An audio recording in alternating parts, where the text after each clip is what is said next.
I was going to say I got asked quite a few Q&A questions. So the first question that I got asked is what would I be doing in London? And I plan to go London again, but this time I'm probably going to meet someone, but that's not going to be in the vlog. It's mostly about the London area. I'll probably try new foods. I'll probably at least go browsing as well.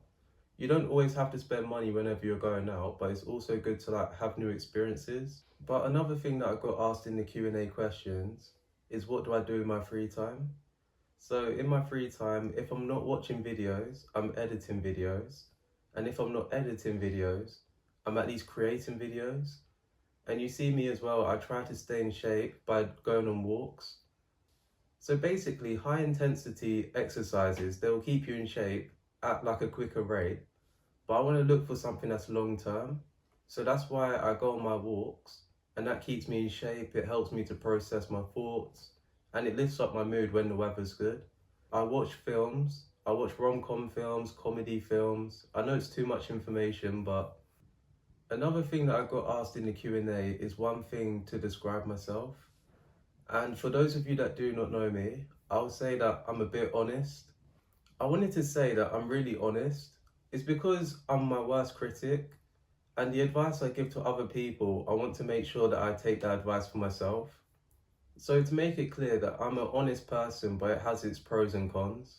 What was my biggest challenge and how did I overcome it? And the other question that I got asked is how did I go through tough times? So I'm basically going to answer that question. And I think as well, the reason why I'm trying to like smile more is because it's good to like not take yourself too seriously, which I do. I'm guilty of this. So I'll answer this question now. It's because a challenge which I have faced, which is my biggest challenge, is probably speaking up and really saying things that I truly want to say. It's because people don't know what you want until you actually say it. And I was always a person that kept to myself too much. So that's probably my biggest challenge, is because when it comes to other people, they don't know what you want. And then when they don't do what you want, you can't be mad at them. I was going to add as well that the best part about filming a video is that you get to edit the video how you want it to be. And I know that my jumper has creases, but it's not baggy, it's just the way it comes across in the video. But I was going to say that if you ever have things that you can't speak up about, you have to realise that it's about finding the right people. It doesn't mean just be friends with everyone essentially. So I was going to add as well, so to answer that question, it's just to communicate what you want. And you can't assume that other people know what you want as well. I was going to say as well that when it comes to tough times, you realise that you don't know who to turn to. You don't know if you can like ask people for money or anything like that. And I'm just giving examples. It's not specific to me at all. But I think the one that was really specific is by realising that I don't know who to like talk to about this thing. It's because as well, everyone lives their own lives and you can't be like a burden to other people. So how to get through tough times is realizing that everyone has their own thing that they're doing. And it's really important for you to just know that there are people that actually want to help you. It's just that they can't help you with everything. And you have to be the one to get yourself out of it. So if you're stuck in a rut, you have to get yourself out of it. And then you realize as well that through tough times, that is not going to last forever. So basically, I have 3 more questions to answer. The first question is what inspires me to keep going, even though I feel like giving up? It's because as well, the way that I look at it, if you're a person that has something that you want to do, where you're not doing things just for yourself, you need to realize that you can't do things just for yourself.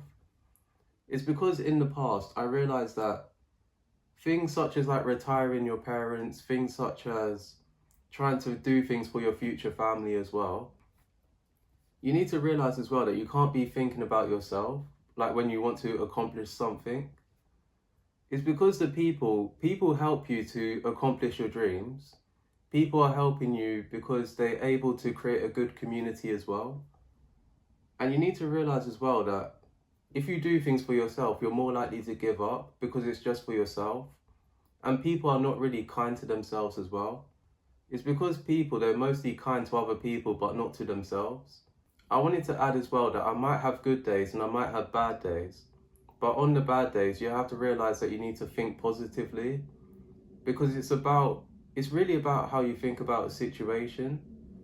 Like, everyone's situation is different, but everyone has a goal that they want to accomplish. So you need to realize that by giving up, you give up on yourself and you give up on the people that believe in you. And what got me inspired is just realizing that you have to do things your own way. So that's why it's good to have like a personal brand, but also something that's personal to you. So when I said enjoy to encourage, it's because I want people to enjoy what they do and to encourage other people to do the same thing. And you should encourage other people to feel their best, to look their best, and make sure you do that to yourself as well. You should be more kinder to yourself. Like, I'm not a person to say self-love and all of that, because I feel like I'm not really there yet. Okay, I'm going to move on because I feel like I've spent too much time on this question. So I'm basically down to my final 2 questions to answer so that it can help you. I'm doing this to help you, not only me. Another question that I got asked is, what small step did I take to create a big change in my life? So a small step that I took was changing my bad habits into a good habit. And the thing is, back then I used to think that I was so lazy. Before university, I wasn't really doing anything. And then I realized as well that I became disciplined over time, that I started to change my bad habits into good habits. And back then I used to think that I was lazy, but I was like mostly demotivated. And I was going to say as well, I never had a reason to do what I'm doing right now. It's because as well, like, if you don't have your own purpose, if you don't have your own reason for doing something, and the thing is as well, if you don't have a life of your own, then that's what keeps you like in someone else's bubble. You're always in someone else's space. It's because as well, you need to have a life of your own. And I'm saying this as well, even to remind myself, like, even if I do end up with someone, even if I do end up doing what it is that I want to do, like, there's no end goal. Like, you have to enjoy what you're doing. And you have to realize as well, by taking a small step, it just means becoming 1% better each day. Like, you don't always have to do things in a perfect way. So basically, if you made it this far in the video, I want you to comment down below goals, because this is the final thing that I wanted to say in the video, that when it comes to setting goals and you want to achieve them, you need to realize that you need to feel your best, but also look your best. It's because when you look your best, you're more likely to be confident. So basically, I want to look lean because that's when I look my best without trying too hard. And I'm not saying this out of arrogance, and I'm not saying this to say that you can't look your best anyway. And by setting goals as well, you set small objectives that you're trying to achieve, which are realistic. So basically, you set small goals which are realistic, and you realize as well, by overcoming your fears as well, one by one, that you realize that you'll find the right people. You realize that things don't get to you so easily. You also realize that the goals that you set for yourself, you don't want to be talking yourself out of it. And when you have a goal to achieve, you have to just do it straight away, because you don't want to like have excuses. So I'll probably end the video now, and thank you for your support as always. To all my old and new subscribers, thank you very much. And welcome to the team. You can like and subscribe and even comment on my videos as well. So other than that, I'll see you in another video.